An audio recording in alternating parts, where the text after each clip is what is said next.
officially known as the United States Naval Special Warfare Development Group, or DEVGRU. This Tier 1 unit is one of the most elite and secretive units within the U.S. Navy SEALs. They are also considered to be the tip of the spear in the Joint Special Operations Command, or JSOC. Composed of highly trained and specialized individuals, SEAL Team 6 consists of several distinct squadrons, each with its own unique role and responsibilities. History. During its inception in 1980, SEAL Team 6 had 76 forming members, which are being referred to as plank owners. Together with Richard Marcinko as the founder of the unit, he handpicked every single member from the SEAL community. Plank owners are a reference to the crew of a ship during its first commissioning, or otherwise, the founding crew members in this case. After the failure of Operation Eagle Claw, where 53 members of the U.S. Embassy in Tehran were taken hostage, there was a direct cause for forming a unit like SEAL Team 6, a unit that was capable of a more direct response to the ever-changing threat landscape while having more novel capabilities in war zones. A unit that the government could resort to whenever they were out on their last straw. SOCOM and JSOC directly started restructuring the Special Operations Organization, looking out for an increased coordination between the several scattered units of the U.S. military branches. The Special Operations Review Group had personally given the recommendation for the creation of a counter-terrorist joint task force, and a counter-terrorist unit needed to be made. DEVGRU's inception began. How SEAL Team 6 got their name is a fun story. It is the original founding name of the unit, but it wasn't the actual 6th team. At the time when Marcinko was in charge, there were 2 SEAL teams, SEAL Team 1 and SEAL Team 2. He chose the name of SEAL Team 6 to intentionally overinflate the numbers and trick the Russian intelligence agencies into thinking there were more SEAL teams than there actually were. The squadrons. The structure of the organization is, unlike their missions and their training, mostly known. As of the fiscal year of 2014, where the Government Accountability Office has brought out their report for the government spending on special forces in the U.S. This document states that at that time there were 1,787 people in the development group, as can be seen on this table, of which 1,342 were active military personnel and 445 were civilians. It is likely that this number has either been stable or was growing throughout these years. In DEVGRU, there are 4 assault squadrons: red, blue, gold, and silver. There is 1 intelligence squadron, the Black Squadron. The Gray Squadron is for operational support and transport, and the Green Squadron is for training. These are also called TAC Devron, 1 to 5 respectively. Red Squadron.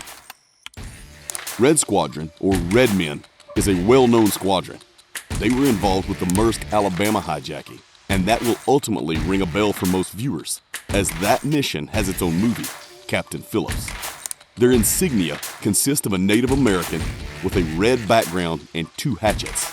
These hatchets have a symbolism to the real world, where members of the squadron who have served there for 1 year will get a handcrafted hatchet. These hatchets at first had no real place on the bodies of the already covered operators, but it was found out later on that these hatchets had been used in hand-to-hand combat in Iraq. They can be seen wearing patches with a red Native American, which is called the Red Men Chewing Tobacco. That doesn't need any further explanation, I presume. Blue Squadron. Blue Squadron are known as the Pirates, as they use the Jolly Rogers emblem for their insignia. This team was part of the 2 teams during the inception of SEAL Team 6, together with Gold Squadron. Their most notable deployment was during the Battle of Takurgan, also notoriously known as Roberts Ridge. I have a video covering this exact mission.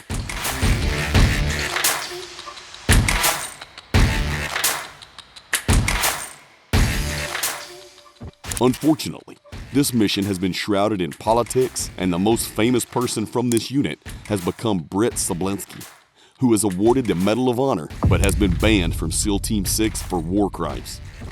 They have been seen training in public during an MOUT training, which stands for Military Operations in Urban Terrain. together with the Night Stalkers of the Special Operations Aviation Regiment in New Orleans. That must have been an insane feeling. Gold Squadron. The Gold Squadron, as like the Blue Squadron, is part of the units that were founded during the inception of SEAL Team 6. Their insignia is a golden lion with a trident tail, and they are referred to as the Knights or the Crusaders. They also wear patches with a red background and a black Crusader cross. The Gold Squadron has been most notable during their work with the CIA as part of the Omega program. This was a program specifically designed for capturing high-value targets or kill missions. Omega consisted of several small teams where the CIA and SEAL Team 6, together with other special units of the U.S. military, worked together with local forces to go after insurgent leaders. They were also involved in retrieving the kidnapped soldier Bo Bergdahl. Their most significant mission was Extortion 17, where 15 members of DEVGRU were KIA due to a helicopter crash.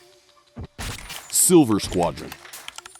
The Silver Squadron was formed around 2008, making it the newest addition to the SEAL Team 6 squadron. Their insignia is composed of all the other insignias from the previously discussed squadrons. 2 hatchets, a skull, and a sword can all be found in the red, blue, and gold squadron's insignia.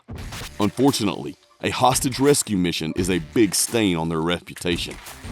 They were tasked with the rescue of Scottish aid worker Linda Norgrove. Ultimately, the people responsible for taking Linda hostage, as well as Linda herself, were killed by a grenade that was thrown by one of Silver Squadron's operators.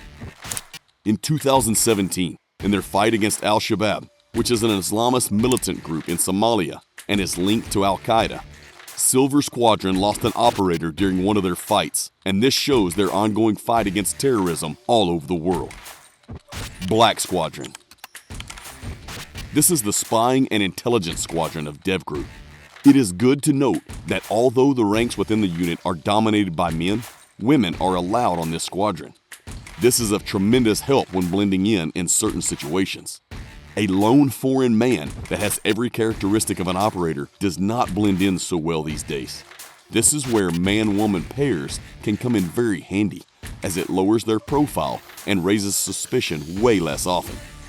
Reconnaissance, intelligence gathering, and sniper operations are their main responsibilities, and it has been rumored that it's thanks to the Black Squadron, among others, that the 2nd of May raid on Osama bin Laden in 2011 was carried out successfully. It is rumored that in order to serve in this unit, you need several years in the other color squadrons, even in a leadership position presumably. Black Squadron's insignia is not often seen, for obvious reasons, but it features a horse head, trident, and a lightning bolt. Gray Squadron. Gray Squadron is like the Black Squadron, a support unit within SEAL Team 6, and works alongside the 4 assault squadrons. Gray Squadron's focus lies more within the maritime operations, and their insignia shows. They are often referred to as Vikings, and their patch has a Viking with 2 axes on it. They are most known for their physical retrieval of Captain Phillips and operated as an attachment to the Special Warfare Combatant Craft crewmen. Other than that, there is not much known about this squadron. Green Squadron. Last but certainly not least, Green Squadron, also called Green Team. This is the unit responsible for the selection and training of new candidates aspiring to become members of SEAL Team 6. Once you've stated your interest, you will first be grilled by senior leaders, where they will review your records and evaluate your determination. Its operators are experienced veterans who evaluate, mentor, and train potential candidates to ensure they can meet the rigorous standards of the unit. Green Squadron's role is vital in maintaining the high-caliber operators within DEVGRU. The Navy SEAL training and selection has a very high failure rate in comparison to other military branches, let alone being selected and successfully going through DEVGRU training. Once you clear Green Team, you can be drafted to one of the squadrons, much like the NFL gets to draft. Much is still unknown about that process. So, did you know about all of these squadrons and their backgrounds? Have we missed anything? Please let us know in the comments below. Hope you liked the video and learned something new. We've done our absolute best to conduct proper research and inform you as best we can. Consider subscribing to never miss a new video.